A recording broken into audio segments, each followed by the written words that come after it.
मैं हूं दीपाली राणा। आप देख रहे हैं योर मनी, हमारा स्पेशल शो पर्सनल फाइनेंस से जुड़ा हुआ, जहां हम आपके तमाम क्वेश्चंस को शामिल करते हैं, आपकी सभी क्वेरीज को एड्रेस करने की कोशिश करते हैं। आपकी investment related, portfolio planning related, fund choices related किसी भी किस्म का सवाल इस शो में हम करते हैं शामिल। नोट कीजिए तरीका कैसे पार्टिसिपेट कर सकते हैं शो में।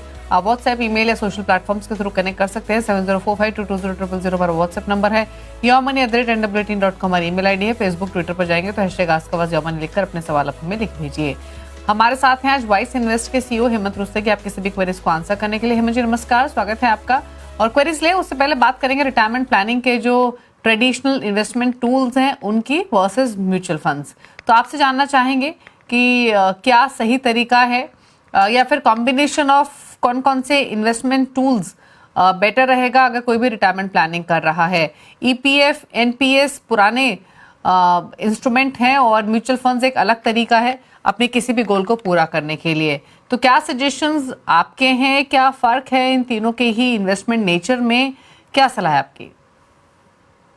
दीपाली, आई थिंक इससे पहले कि हम तीनों को डिस्कस करें ब्रीफली, एक चीज कहना चाहूंगा कि रिटायरमेंट प्लानिंग जो है हमारी लाइफ का बहुत ही इंपॉर्टेंट गोल है, क्योंकि एक तो हमें उस समय भी बड़ी रकम की जरूरत होती है, दूसरी हम उस स्टेज की बात करें लाइफ की जहां पे हमारे खर्चे नहीं रुकते हैं लेकिन हमारी इनकम रुक जाती है।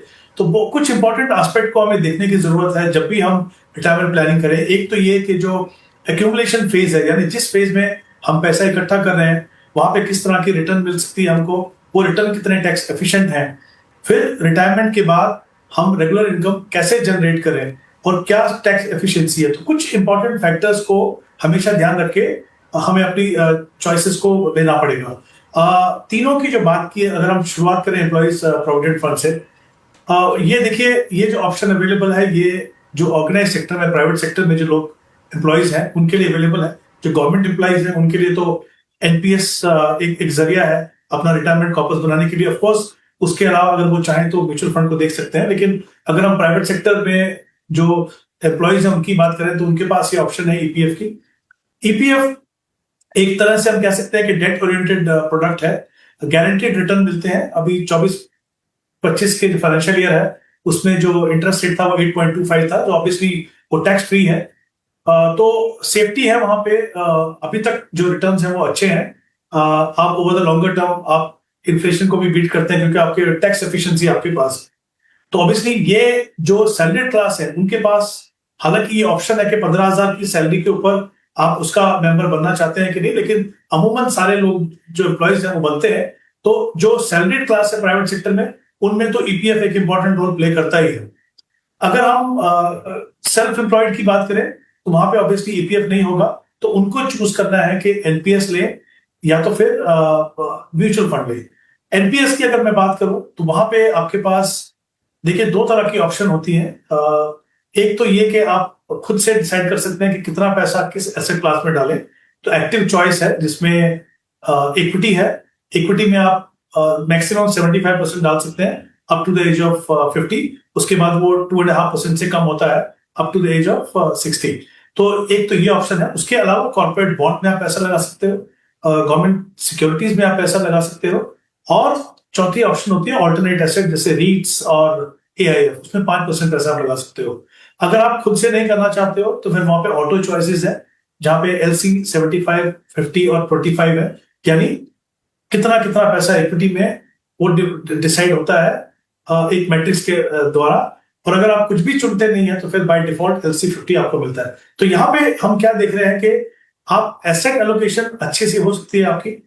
जब रिटायरमेंट के बाद जो कॉर्पस आपका बनता है उसमें 60% पैसा आप निकाल सकते हैं लमसम, और उसको आप कैसे भी इस्तेमाल कर सकते हैं इनकम जनरेट करने के लिए। उस पर कोई आपको टैक्स नहीं देना है। लेकिन 40% जो आपने एक्यूमुलेट किया है वो कंपल्सरी आपको एन्युटी खरीदना होगा इंश्योरेंस कंपनी से। 4-5 इंश्योरेंस कंपनी है, उनमें से आपको लेना पड़ेगा। अब वहां पे प्रॉब्लम क्या आती है दीपाली के, वो जो एन्युटी का जो इंटरेस्ट रेट है वो कम होता है, 5-6% पकड़ लीजिए आप, और वो भी टैक्सेबल है। तो वो एक थोड़ी सी लिमिटेशन है मुझे लगता है एनपीएस के अंदर, क्योंकि 40% पैसा मेरे हाथ में नहीं आता है और उसमें जो रिटर्न मुझे मिलता है वो कम। तो कहीं ना कहीं मुझे शायद अपनी इनकम में थोड़ा कंप्रोमाइज करना पड़े। अगर हम म्यूचुअल फंड की बात करें तो म्यूचुअल फंड में ऑब्वियसली मार्केट लिंक प्रोडक्ट है। आप चाहें तो इक्विटी फंड में इन्वेस्ट कर सकते हैं, आप चाहें तो डेट फंड में कर सकते हैं, और इनफैक्ट सॉल्यूशन ओरिएंटेड फंड भी है, उनमें से एक रिटायरमेंट फंड भी है। मेरे हिसाब से उस सॉल्यूशन ओरिएंटेड इनमें इन्वेस्ट करने का सिर्फ एक ही फायदा है कि आपको पता है कि आप रिटायरमेंट के लिए इन्वेस्ट कर रहे हो। बट अदरवाइज अगर आप अच्छे वेल डाइवर्सिफाइड फंड चुने तो मुझे लगता है वो आपके रिटायरमेंट के लिए बड़ा कॉर्पस बना पाएंगे। यहाँ पे अच्छी बात क्या है, आप एसआईपी से इन्वेस्ट कीजिए। टैक्स एफिशिएंसी रिटर्न की इसलिए है क्योंकि आपको 12.5% कैपिटल गेन देना है। रिटायरमेंट के बाद आप जो भी कॉर्पस बनाए उसको आप सिस्टमैटिक विड्रॉल प्लान से पैसा निकाल सकते हैं। सबसे अच्छी बात यह है कि अगर आप 5 या 6% पैसा निकालते हैं तो एक तो आपकी इनकम जनरेट होगी टैक्स एफिशिएंट तरीके से, दूसरा आपके पास एक अपॉर्चुनिटी रहेगी कि आपका कॉर्पस जो है वो बढ़ता रहे। तो मेरा ये मानना है कि एक कॉम्बिनेशन होना चाहिए। जैसा मैंने कहा, गवर्नमेंट एम्प्लॉइज का एनपीएस लेना है, वो अपने पोर्टफोलियो में म्यूचुअल फंड शामिल कर सकते हैं। जो प्राइवेट सेक्टर के एम्प्लॉइज हैं उनके पास ईपीएफ रहेगा। वीपीएफ वॉलंटरी प्रोविडेंट फंड जो है मुझे लगता है कि बहुत अच्छी ऑप्शन है, वहां पे आप म्यूचुअल फंड या एनपीएस को आप ऐड कर सकते हैं। जो सेल्फ एम्प्लॉयड है उनके पास अगेन तीनों का कॉम्बिनेशन हो सकता है, बट अगर आप प्योरली थोड़ा सा रिस्क ले सके, ये नहीं कह रहा हूं कि over the longer term risk है, शॉर्ट टर्म में, बट अगर आप डिसिप्लिन तरीके से इन्वेस्ट करते हैं तो मुझे लगता है एनपीएस और म्यूचुअल फंड एक अच्छा कॉम्बिनेशन हो सकते हैं। बट ओवरऑल अगर मुझे एक इन्वेस्टमेंट ऑप्शन को चुनना है जिसमें रिटर्न का पोटेंशियल भी है, फ्लेक्सिबिलिटी भी है, रिटर्न भी बेहतर मिल सकते हैं, तो वो म्यूचुअल फंड। तो एक कॉम्बिनेशन बना के चलिए। आप डिपेंड करता है आप किस तरह के निवेशक हैं, किस तरह का रिटर्न आप चाहते हैं। तो कॉम्बिनेशन ऑफ ऑल हो सकता है। और वैसे भी आपकी टाइम होराइजन, आपके रिस्क टेकिंग एपेटाइट, आपकी इन्वेस्टमेंट बिहेवियर काफ़ी चीज़ों पर निर्भर करता है कि आप कौन से टूल्स के साथ जाते हैं। आपका कंफर्ट होना बहुत ज़रूरी है हर इन्वेस्टमेंट ऑप्शंस के साथ। तो उसी हिसाब से इमर्जी ने आपको सजेशन दिया है। अगर रिटायरमेंट प्लानिंग से जुड़ा हुआ कोई भी कंफ्यूजन है, कोई सवाल है, तो डेफिनेटली आप अपनी क्वेरीज में भेज सकते हैं। लेकिन आगे बढ़ते हुए अब व्यूअर्स से कनेक्ट करते हैं और पहले व्यूअर्स से बातचीत करते हैं। हमारे साथ अक्षय मौजूद हैं सवाल पूछने के लिए। अक्षय नमस्कार, बताइए क्या सवाल है आपका। नमस्ते ma'am. Actually, ma'am, I have just invested my mutual fund journey, and till yet I have deployed 1.4 lump sum amount in Kotak Multicap, right? And then I have a monthly SIP of 10,000. In that, 4,000 goes to Parik FlexiCap. Okay. 2,500 I guess goes to Motilal Midcap. Edelweiss Midcap I have 1,500, and remaining 2,000 I have in Tata Small Cap with a 10% monthly yearly step up. And my goal is to accumulate around 3 to 4 crore corpus in 20 plus years, as I am aggressive investor with a long term. So I just need any suggestions that if there is suitable changes in my portfolio. Even I have I guess 1,700 monthly in my PPF. ठीक है, तो पूछ लेते हैं इनके पास PPF के अलावा भी जो इन्वेस्टमेंट हैं, जो डिटेल्स इन्होंने बताई, मैं क्विकली समअप कर देती हूँ। पहले तो इनका एक्टिव पोर्टफोलियो बता देती हूँ। 4,000 पराग पारिक फ्लेक्सी कैप में, 2,000 टाटा स्मॉल कैप में, 2,500 मोतीलाल ओसवाल मिड कैप में, 1,500 एडवाइस मिड कैप में। मल्टी कैप है कोटक का एक, जिसमें 1.5 लाख के आसपास का एक्यूमुलेशन है, सालाना 10% का स्टेप अप, 20 ईयर्स में 3 करोड़ का टारगेट और 3 लाख इनकी पोर्टफोलियो की वैल्यू है। क्या सजेशन इनके लिए, इनके पोर्टफोलियो पर क्या सलाह आपकी? जीती पाली, देखिए सबसे अच्छी बात यह है कि इनके पास 20 साल का समय है और इन्होंने कुछ इन्वेस्टमेंट जो है कोटक मल्टी कैप में लमसम किए, बट बाकी इन्वेस्टमेंट जो है वो एसआईपी से कर रहे हैं। 10,000 रुपए इन्वेस्ट कर रहे हैं और शायद इन्होंने कहा है जैसे कि 10% से अपनी इन्वेस्टमेंट को स्टेप अप भी कर सकते हैं। इनका जो टारगेट है वो 3 करोड़ है। तो अगर ये जो करंट इन्वेस्टमेंट है, अगर हम ये मान के चले कि वो 12% से ग्रो करती है ओवर द नेक्स्ट 20 ईयर्स, तो मेरे हिसाब से करीब करीब 2 करोड़ 25 लाख का कॉर्पस बनेगा।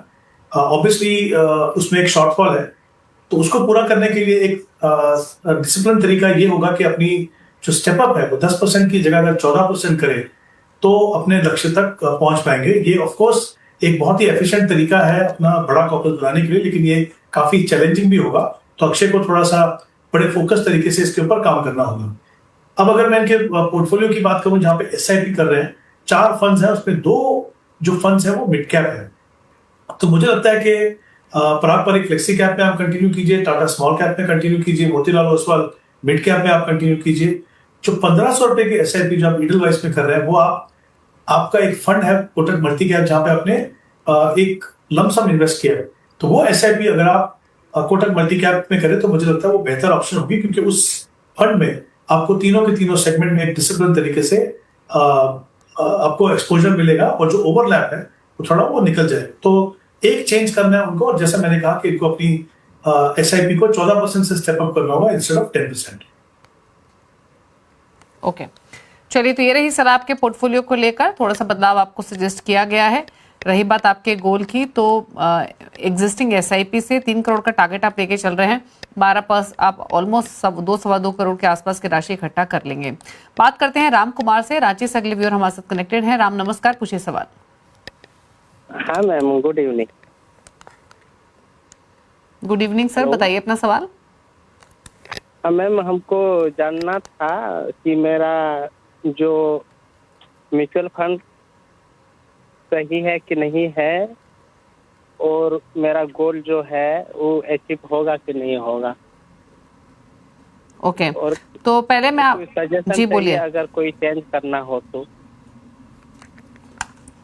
ठीक है, तो पहले मैं आपकी डिटेल्स बता देती हूँ, और कुछ डाइवर्जेंट हो तो आप बताइएगा, कुछ भी जो डिटेल्स आपने भेजी हैं उसके अलावा कुछ एडिशन सब्ट्रैक्शन हो किसी फंड का तो प्लीज मेंशन कीजिएगा राम। मैं मेंशन करती हूँ Kotak emerging equity 15,000, 10,000 ICICI Pru large mid cap, 10,000 HDFC small cap, SBI contra में 10,000। ये आपका SIP है मंथली बेसिस पे, टोटल 45,000 की। 4 फंड्स हैं, NPS में 6 लाख का कॉर्पस है, यूपीएस में मंथली आपका 6,000 का निवेश है। मैं अभी UPS में कन्वर्ट हो गए हैं, NPS से UPS ले लिए। ओके ओके, इसके अलावा इनके काफी सारे टारगेट्स हैं। 15 साल में घर के लिए 1 करोड़, 20 लाख 16 साल में कार के लिए, 18 साल में बच्चे की पढ़ाई के लिए 80 लाख, 40 लाख 25 साल में बच्चे की शादी के लिए, और 30 साल में रिटायरमेंट के लिए 5 करोड़ इनको चाहिए। फिलहाल इनकी 9 लाख की पोर्टफोलियो की वैल्यू है। एक और फंड ऐड करना चाहते हैं, HDFC फ्लेक्सी कैप। तो ये जो आप नया फंड ऐड करेंगे तो SIP भी आप बढ़ाएंगे? हाँ मैम, बढ़ाएंगे। ओके, क्या सजेशन इनके लिए हेमंत जी? जी दीपाली, देखिए पहले इनके गोल्स को देख लेते हैं। इन्होंने अच्छे से अपने गोल्स को डिफाइन किया है, और बिल्कुल सही तरीके से जो होना चाहिए टाइम होराइजन दिया है, और एक टारगेट बनाया है। अच्छी बात यह कि सारे के सारे गोल जो है वो लॉन्ग टर्म के हैं। तो जैसा पहला इनका गोल है, उन्होंने कहा घर के लिए इनको पैसा चाहिए, तो 1 करोड़, उसके लिए उनको 20,000 रुपए इन्वेस्ट करने पड़ेंगे।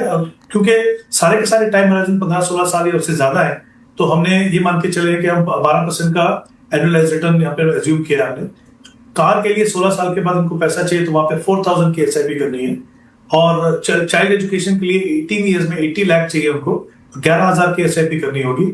और चाइल्ड मैरिज के लिए, मतलब बच्चे की शादी जब होगी 25 साल के बाद, तब उनके जो कॉर्पस चाहिए वो 25,000 रुपए इन्वेस्ट करने होंगे। खुद की जो रिटायरमेंट है 30 साल के बाद है।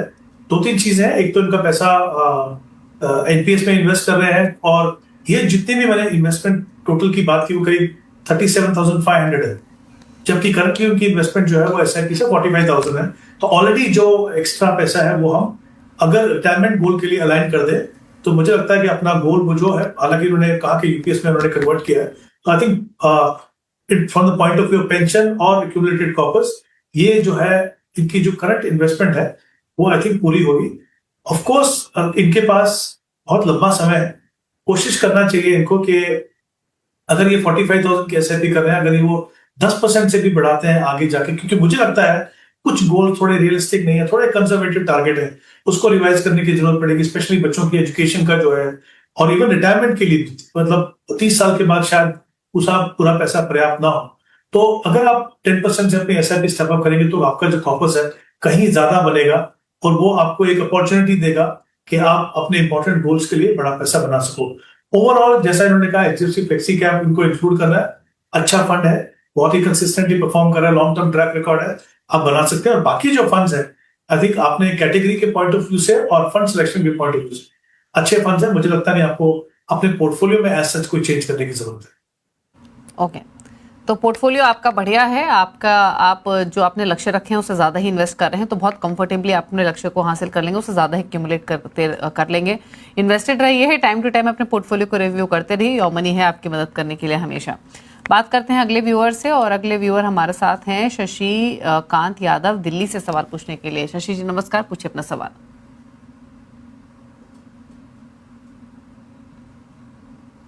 चलिए इनका सवाल ले लेते हैं, इनसे बातचीत नहीं हो पा रही। जो डिटेल्स इन्होंने हमारे साथ शेयर की तो उसके हिसाब से इनकी जो मंथली एसआईपी है 15,000 पर मंथ की है। पोर्टफोलियो की वैल्यू 4 लाख है। 12 ईयर्स में 1 करोड़ का टारगेट है। फंड सिलेक्शन कैसा है जानना चाहते हैं।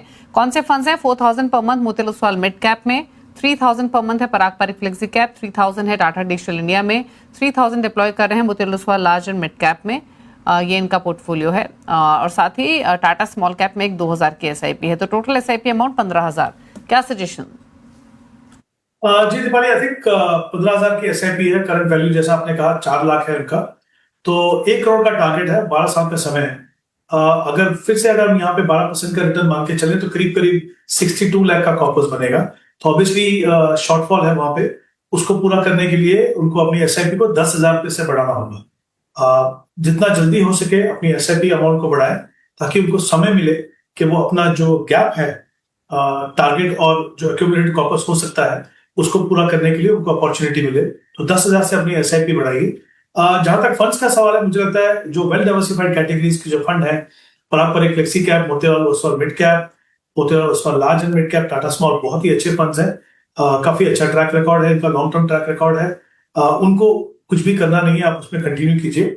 लेकिन मैं देख रहा हूं कि इनके पास एक आईटी फंड है, टाटा डिजिटल फंड। मेरे हिसाब से मेरा हमेशा ही मानना है कि आम निवेशक के लिए किसी भी सेक्टर फंड को एंट्री एग्जिट को टाइम करना, ट्रैक करना बहुत ही मुश्किल होता है। और आईटी एक ऐसा सेक्टर है कि जब भी आप किसी वेल डाइवर्सिफाइड फंड का पोर्टफोलियो देखेंगे तो आपको आईटी में एक डिसेंट एक्सपोजर आपको मिलेगा। और वो समय समय पे फंड मैनेजर की क्या सोच है उस सेक्टर पे वो बदलता रहता है, जो एक आम निवेशक के लिए सेक्टर फंड से करना मुश्किल है। मेरा ये मानना है कि अगर वो टाटा डिजिटल फंड में अपनी एसआईपी को बंद करे और वो जो 3,000 रुपए है वो 2 फंड में डिवाइड करते हैं एग्जिस्टिंग फंड के अंदर। एक Motilal Oswal large and mid cap, वहां 1,500 आप इन्वेस्ट कीजिए। टाटा स्मॉल कैप में आप 1,500 इन्वेस्ट कीजिए। तो एक फंड कम होगा, जो अननेसेसरी रिस्क है पोर्टफोलियो में वो कम होगा, और जो अच्छे फंड्स हैं वहां पे एडिशनल पैसा आपका एलोकेट होगा। और जैसा मैंने बताया कि उनको अपनी एसआईपी अमाउंट को 10,000 रुपए से बढ़ाना होगा अपने लक्ष्य तक पहुंचने के लिए। ओके, चलिए तो ये रही सलाह आपके लिए। और एग्जिस्टिंग एसआईपी से 62 लाख का कॉर्पस आप इकट्ठा कर पाएंगे। अगर आपको अपना 1 करोड़ का कॉर्पस इकट्ठा करना है तो या तो स्टेप अप ज्यादा कीजिए या फिर एटलीस्ट 25,000 की एसआईपी आप करें। फंड्स में क्या बदलाव करने हैं? टाटा डिजिटल फंड की जरूरत नहीं है, इससे आप एग्जिट करें। लॉन्ग रन में सेक्टोरल फंड्स थोड़े रिस्की होते हैं। रही बात आपके कौन से फंड्स होने चाहिए, तो एक छोटा पोर्टफोलियो ठीक है। ये करंट पोर्टफोलियो है जो आप पिक कर सकते हैं थोड़े बदलाव के साथ। Motilal Oswal large mid cap में 45 रुपए महीने डालिए, 4,000 डालिए मोतीलाल ओसवाल मिड कैप में, टाटा स्मॉल कैप में 3500, 3,000 पराग पारिक फ्लेक्सी कैप में। तो ये रहा सजेशन आपके लिए। चलिए रुकना इसी के साथ एक ब्रेक के लिए। ब्रेक के उस पर कुछ और व्यूअर्स से करेंगे बातचीत। जल्द वापस आते हैं।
आप देख रहे हैं योर मनी। हेमंत रुस्तगी के हमारे साथ बने हुए। आप इसे भी क्वेरीज को आंसर करने के लिए बात करते हैं कुछ और व्यूअर्स के साथ। और अगले व्यूअर प्रणब हैं हमारे साथ उदयपुर से सवाल पूछने के लिए। प्रणब नमस्कार, बताइए क्या सवाल है आपका?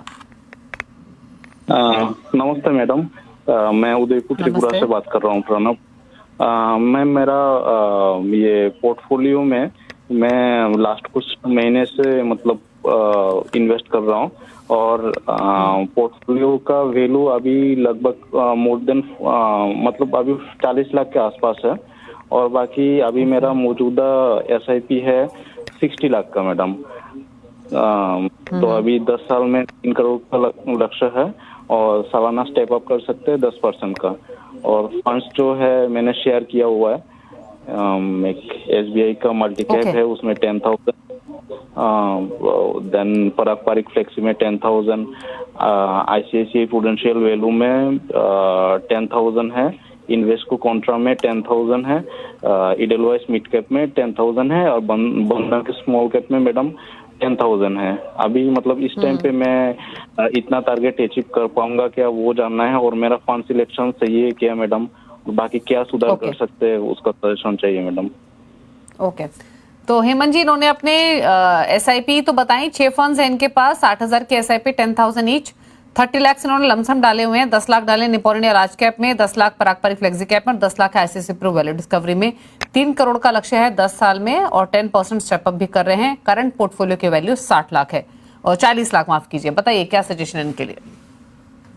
जी दीपाली, अगर इनके लक्ष्य की बात करें, जैसे उन्होंने कहा 3 करोड़ का इनको कॉर्पस बनाना है, तो जो इनकी करंट इन्वेस्टमेंट है उसमें हम लमसम देख रहे हैं जो एक्यूमुलेटेड वैल्यू है वो, और 60,000 की SIP कर रहे हैं और उन्होंने कहा कि 10% से वो स्टेप अप भी कर सकते हैं। अगर ऐसा है तो जो उनका टारगेट है 3 करोड़ का, अगर हम 12% के रिटर्न मान के चलें तो डेफिनेटली पूरा हो जाएगा। तो मुझे लगता है कि उनको अपने टारगेट पूरा करने में कोई प्रॉब्लम होगी। जहां तक इनकी इन्वेस्टमेंट का सवाल है, ब्रॉडली आई थिंक फंड अच्छे हैं। एक दो कुछ बदलाव करने की जरूरत है मेरे हिसाब से। पराग पारिक फ्लेक्सी कैप को आप कंटिन्यू कर सकते हैं, इन्वेस्को कॉन्ट्रा को आप कंटिन्यू कर सकते हैं, SBI मल्टी कैप को कर सकते हैं, बंधन स्मॉल कैप को कर सकते हैं। लमसम में एक इनके पास फंड है ICICI वैल्यू डिस्कवरी फंड।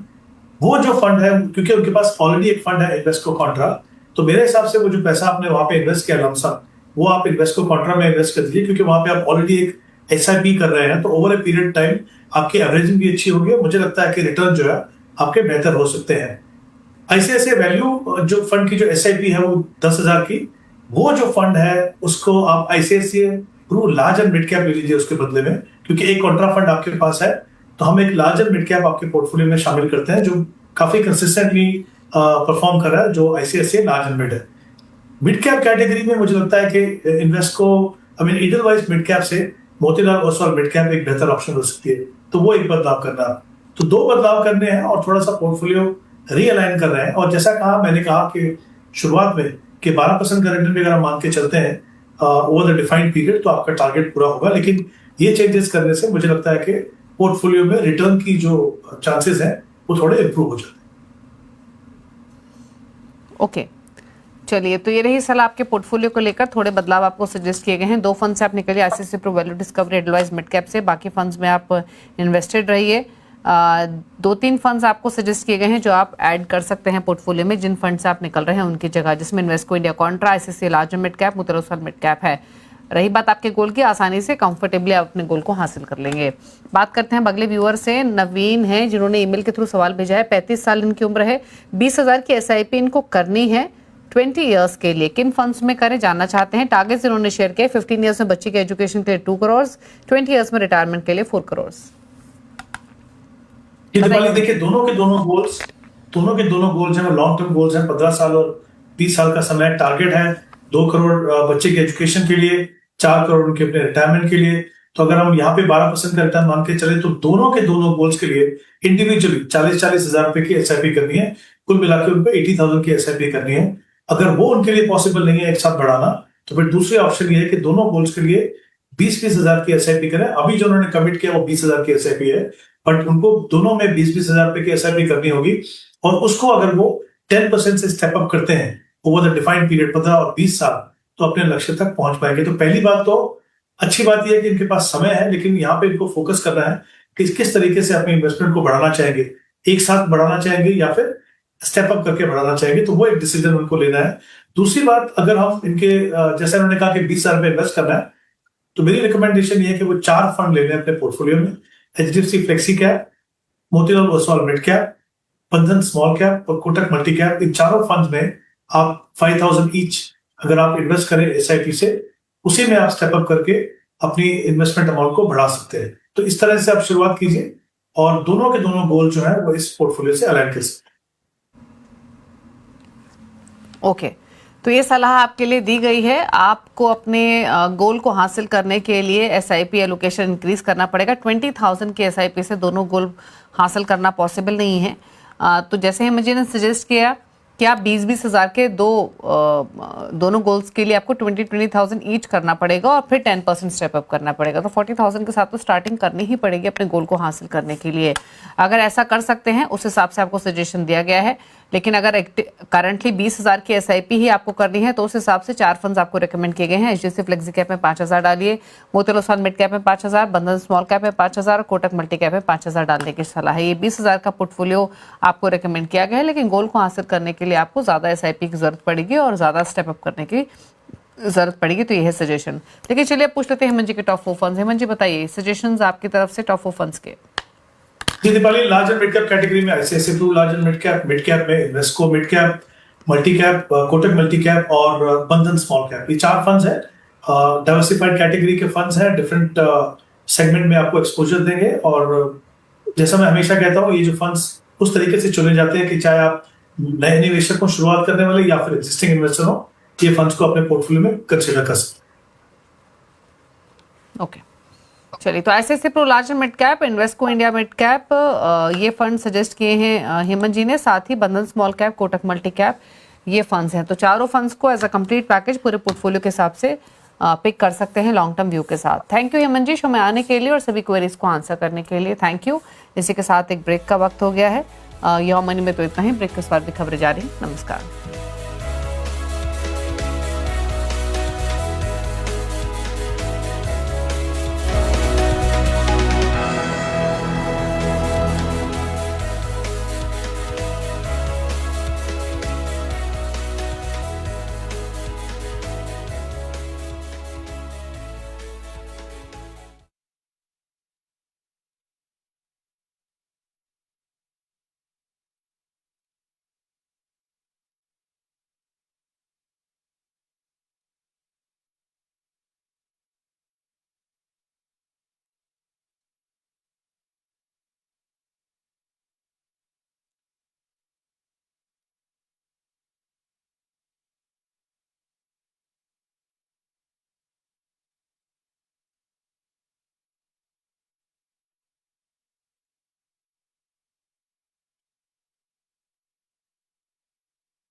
नमस्कार, आवाज समाचार में आपका स्वागत है। मैं हूं मनोज श्रीवास्तव। खबरों की शुरुआत करते हैं इस वक्त की हेडलाइंस के साथ।